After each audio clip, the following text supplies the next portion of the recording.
Assalamualaikum warahmatullahi wabarakatuh. Okey, kita akan buat ulang kaji untuk chapter 5 Mathematics of Finance. Okey, subtopik yang pertama kita ada 5.1 Simple Interest. Kita akan menggunakan konsep penceritaan, iaitu yang pertama, kita ada duit yang sedikit, kemudian kita laburkan ke dalam sebuah bank. Kemudian kita akan mendapat pulangan berganda, iaitu duit yang mula-mula kita labur merupakan prinsipal dan bank akan menawarkan kadar faedah ringkas dan kita perlu menyimpan di bank tersebut dalam tempoh tertentu, iaitu T yang diukur dalam unit tahun. Kemudian kita akan dapat duit prinsipal yang asal berserta interest, maka itu adalah nilai amount S. Okey, rumus pertama yang akan diberikan semasa kita exam ialah I sama dengan PRT. Rumus yang kedua, S sama dengan P darab 1 tambah RT. Okey, kita rujuk kepada contoh 1, iaitu yang pertama. Okay, 5 years ago, a sum of money RMQ was deposited in a saving account which gave 6% simple interest. The accumulated amount today is RM 6,500. How much is the amount of Q, and how many years from today will the saving become RM 8,600? Okey, kita tengok dulu kata kunci. Kata kunci yang pertama, kadar faedah ringkas 6%. Maka madam akan guna rumus nombor 1, iaitu P. Okey, P sama dengan I sama dengan PRT. So maklumat kita yang pertama, prinsipal ialah RMQ ringgit. Kemudian dia menjadi RM 6,500, itu adalah amounts. Okay, so kadar faedah 0.06 dan disimpan selama 5 tahun. So dari situ Meda akan guna rumus 1 ataupun rumus 2. So oleh kerana Meda ada nilai S, so Meda akan guna rumus nombor 2. Okay, so bila kita gantikan semua nilai, dari sini kita akan dapati nilai Q ialah RM 5,000 ringgit. Okay, itu untuk soalan yang pertama. Soalan yang kedua. Okay, soalan yang kedua. Okay, kita gantikan nilai S kita 8,600. Oleh kerana soalan ini adalah simple interest, maka prinsipalnya kekal 5,000. Dan di sini, okay, nilai T perlu kita tahu kat sini ya. Nak kena cari nilai T. So nilai T akhirnya dapat 12 tahun. Tetapi kita perlu mengira dari hari ini. How many years from today? Maka jawapannya ialah 7 tahun.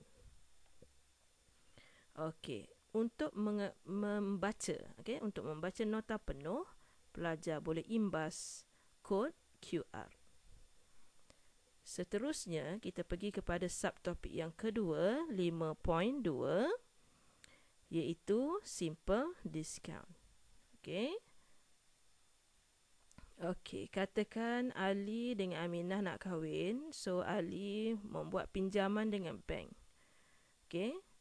Katakan Ali pinjam, tiba-tiba duit yang Ali dapat tidak sama dengan apa yang Ali perlukan. Okey. So amount di sini adalah S. Kemudian kita pinjam dari bank, so kita dikenakan kadar diskaun ataupun bank discount. Okey, dan prosid yang kita terima adalah kurang berbanding nilai yang kita perlukan. Okey, itu dinamakan bank discount. Okey, rumus untuk tajuk 5.2. Okey, rumus nombor 3, rumus nombor 4 dan juga rumus nombor 5. Ketiga-tiga rumus ini dibekalkan semasa exam. Okey, rumus nombor 6, okey, adalah tambahan dan tidak diberikan di dalam exam. Okey. Untuk soalan simple interest dan juga simple discount, pelajar perlu alert dengan perkataan exact ataupun ordinary. Okey, kalau exact value, kita kena ambil kisah 1 tahun ada 365 hari. Kalau perkataan yang digunakan ordinary, so kita ambil kisah 1 tahun ada 360 hari. Okey, rujuk contoh yang kedua. Okey. Untuk contoh yang kedua, kita tengok kata kunci. Kata kunci ialah 3.5% discount interest rate. Okey, maka kita masukkan ke dalam rumus. Di sini kita dapati nilai S ialah RM10,178.12 dan juga kita ada bank discount sebanyak RM178.12. Untuk mengetahui kadar equivalence rate, kita masukkan saja nilai di dalam rumus. Okey, untuk membaca nota penuh, pelajar boleh scan kod QR. Okey, kita pergi kepada subtopik yang ketiga, 5.3 compound interest. Okey, ada beberapa term yang perlu kita faham. Okey, Madam senaraikan di sini. Okey, term-term ini akan digunakan dalam setiap soalan exam. Kemudian kita dibekalkan dengan rumus nombor 7 dan juga rumus nombor 8. Okey. Kemudian pelajar perlu ketahui bahawa nilai I adalah J per dengan M dan kemudian nilai N adalah hasil darab tahun dengan compounding period. Okey, kata kunci yang digunakan untuk kita memahami soalan ini daripada subtopik 5.3 adalah kita kena tengok perkataan every ataupun yearly, monthly ditujukan kepada interest sahaja. Okey, sekiranya pelajar ingin membaca nota penuh, pelajar boleh scan kod QR nota 5.3. Okey, subtopik terakhir ialah 5.4 iaitu annuity.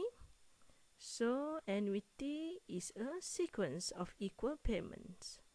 Okay, made at equal interval of time.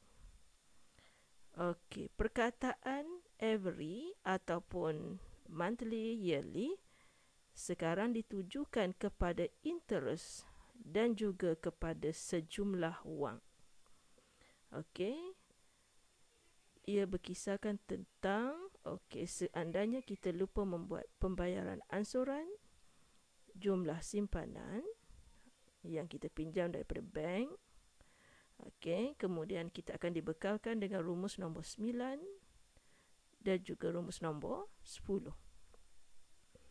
Okey, kemudian untuk proses membeli kereta rumah, kita akan menggunakan rumus nombor 10.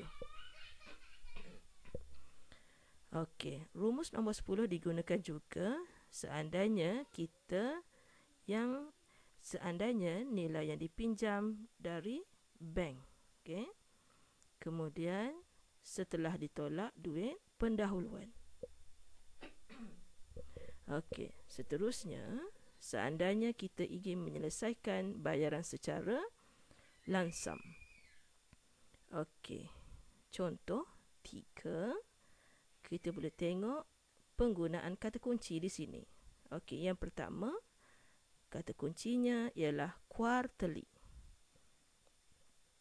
Okey, 5%. Itu merujuk kepada nilai C. Kemudian prinsipalnya ialah RM50,000. Okey, kemudian untuk mencari nilai interest yang kita perolehi ataupun yang perlu kita bayar, kita akan menggunakan rumus ini.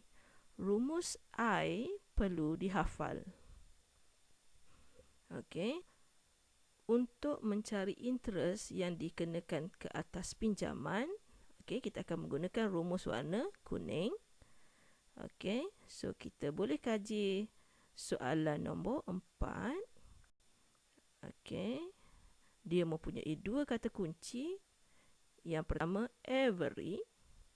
Kemudian ada bayaran ansuran RM1,502. Kedua, ada perkataan monthly. Okey, J merujuk kepada 3.75%. Okey, ada dua kata kunci. Okey, seandainya pelajar ingin membaca nota penuh, pelajar boleh scan, boleh imbas kod QR, dan untuk membuat latihan bagi chapter 5, boleh scan kod QR berikut. Okey, sekian dari Madam Z in the house.